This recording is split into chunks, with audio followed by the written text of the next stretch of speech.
नमस्कार, आप देख रहे हैं न्यूज इंडिया 56। आपके साथ में हूं वैशाली। आइए रुक करते हैं आज की खबरों की। भोपाल के कोलार पुलिस ने देश के बड़े चोर गैंग का खुलासा कर दिया है। ये आरोपी कॉन्ट्रैक्ट लेकर चोरी करवाते थे। पुलिस ने अब तक 1,50,00,000 रुपए की चोरी का माल जब्त करने में सफलता हासिल कर ली है।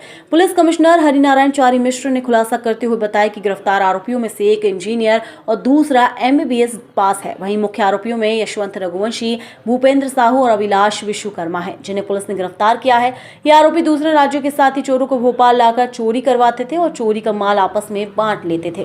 चोरी की जेवरात को मुथूट फाइनेंस में गिरवी रखते थे। वहीं पुलिस ने बताया कि आरोपी सुनार को चोरी माल नहीं बेचते थे। वहीं भोपाल पुलिस कमिश्नर हरिनारायण चारी मिश्र ने कहा कि मुथूट फाइनेंस के कर्मचारी इसमें शामिल होंगे तो उन पर भी कार्यवाही होगी। पुलिस के मुताबिक चोरी के पैसों को आरोपी शेयर मार्केट में लगाते थे और अय्याशी के लिए चोरी करते थे। चोरी के पैसों से आरोपी थाईलैंड और श्रीलंका घूम चुके थे। ये सोने और पौष इलाकों को अपना बनाते थे। वहीं निशाना आरोपी पहले रेकी करते थे और फिर वारदात को अंजाम देते थे। गिरफ्तार किए गए आरोपी चोरी के माल को बाहर से बुलाए गए चोरों से आपस में बांट लेते थे। पुलिस का दावा है कि दूसरे राज्य में चोरी करने भोपाल आए आरोपियों को जल्द गिरफ्तार किया जाएगा। ये गैंग पे खास तौर पे इनका पूरा फोकस था कि चूंकि स्थानीय तौर पर अगर कोई अपराधी है तो पुलिस के पास उनका रिकॉर्ड रहता है और पुलिस उनको पकड़ती है, इसलिए इन्होंने पूरा का पूरा अपना ध्यान जो है ऐसे गिरोह से संपर्क किया जो यहाँ का स्थानीय न हो, कुछ ही घंटों के लिए आए और वारदात करके चला जाए। तो ऐसे मामलों पे इनका पूरा फोकस रहता था। और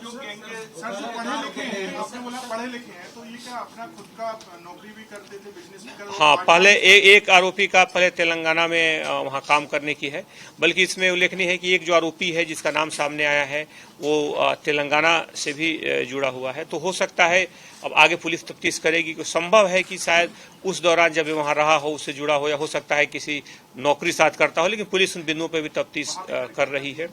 वहाँ से नौकरी छोड़ के फिर उसने आकर के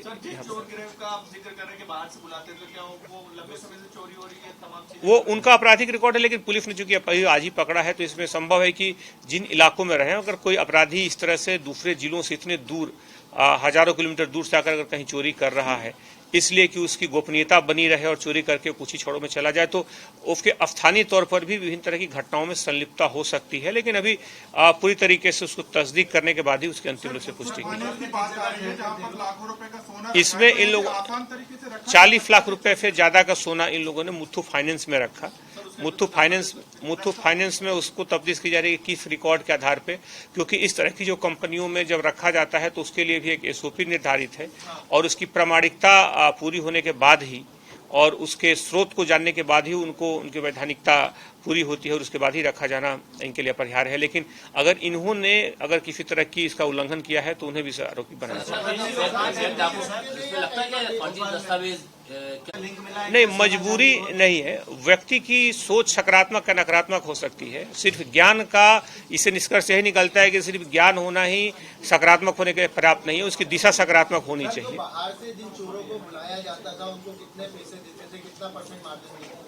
बाहर के चोरों की चूंकि गोपनीयता बन रहती थी, उन्हें रुकाते थे और साथ में गाड़ी में ले जाते थे, उनको जगह दिखाते थे और कुछ ही घंटों में वो चले जाते थे। शायद वो उनको लगता था, और आउटर इलाकों में रहते थे। यहाँ पर विदिशा के रहने वाले थे।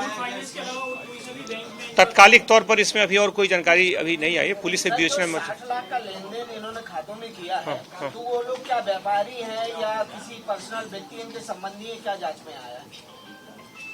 नहीं, तो जो सुने मकानों उनमें चोरी की बात सामने आई है। इसमें कोई 60 लाख का लेनदेन आपने लिखा, रिकॉर्ड आपको मिला है, उसको लेकर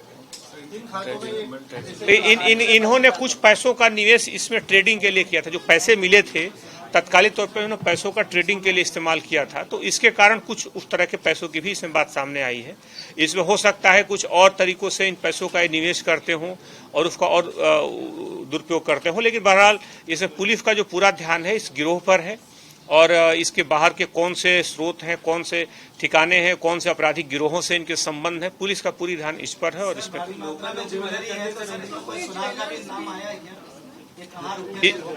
इसमें चूंकि सीधे इन्होंने अभी तक सामग्री मिली है, अधिकांश सामग्री को मुथूट फाइनेंस में रखा है, तो वहां पे हम लोग पुलिस की जांच में को भी दिशा होगी और बहरहाल हो सकता है और भी सामग्रियां हों और भी चोरियां हों, क्योंकि ये जो व्यक्ति एक जो मुख्य आरोपी है 17 के बाद 17 में इसने कंप्यूटर साइंस किया, कुछ देर जॉब पिछले लगभग 5 सालों से शहर में अलग अलग हिस्सों में रहा है। तो संभव है कि ये पहले भी वारदातें करता रहा, चूंकि पहले कभी पकड़ा नहीं गया इसलिए इनका आपराधिक रिकॉर्ड नहीं है।